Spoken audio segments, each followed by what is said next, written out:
Good day, brothers and sisters. This is Steve Sandoval, and welcome to Pathways of Hope. In today's gospel, we reflect on the passage from Matthew 5, verse 38 to 42. And it says, "An eye for an eye, and tooth for the tooth.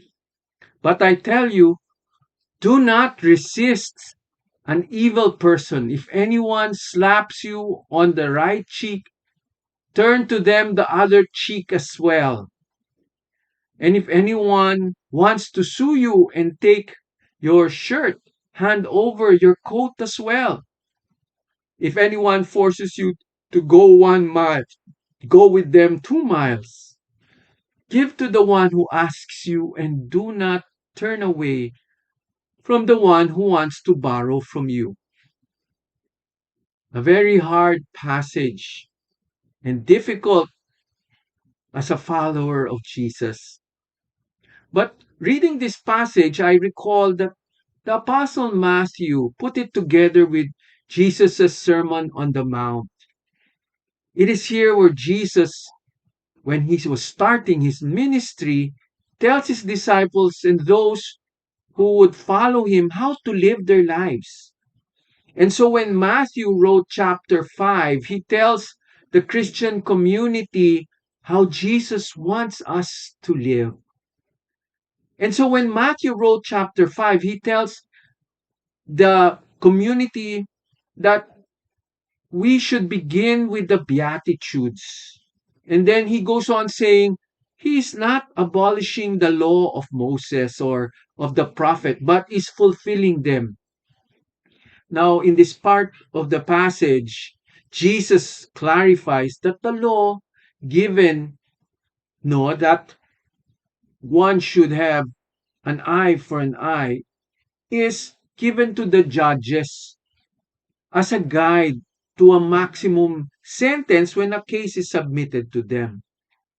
But it was never given as a way or guide in our living our lives. Jesus says that the law of an eye for an eye is wrong to use for everyday life in dealing with those who wronged us, as the scribes and Pharisees says. The guide to living our life should always be out of love, love for our neighbors, meaning always wanting the good of the other person, even if he is wrong.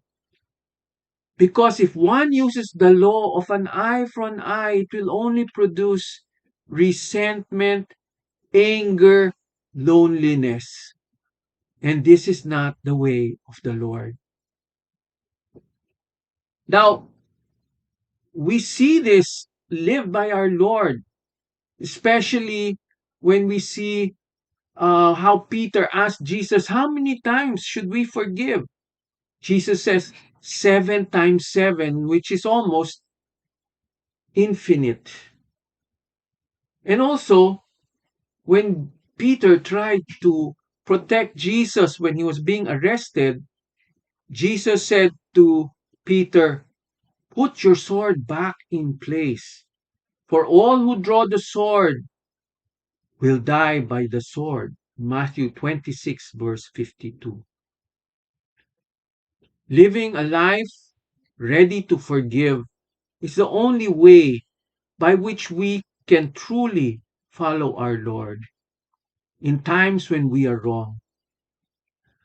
I remember this true to life story of Chris Williams, who, driving his car into an intersection, was bumped by a drunken teenage driver in this intersection. And instantly, because of the reckless driving of the teenager, this caused the death of his wife, who was pregnant, and two of his young children. What a terrible accident.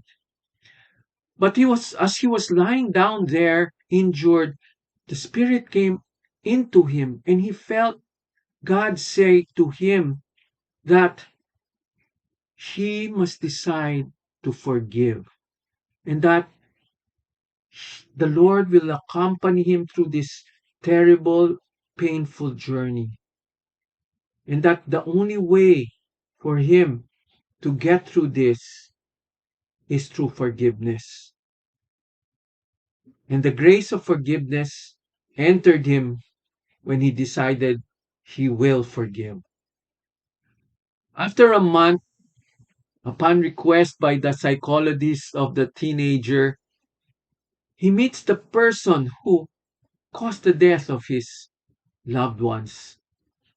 By this time, it has been a month now, and the boy has been sentenced to a detention center, juvenile detention center. And in that moment, Chris experienced the grace of the Lord.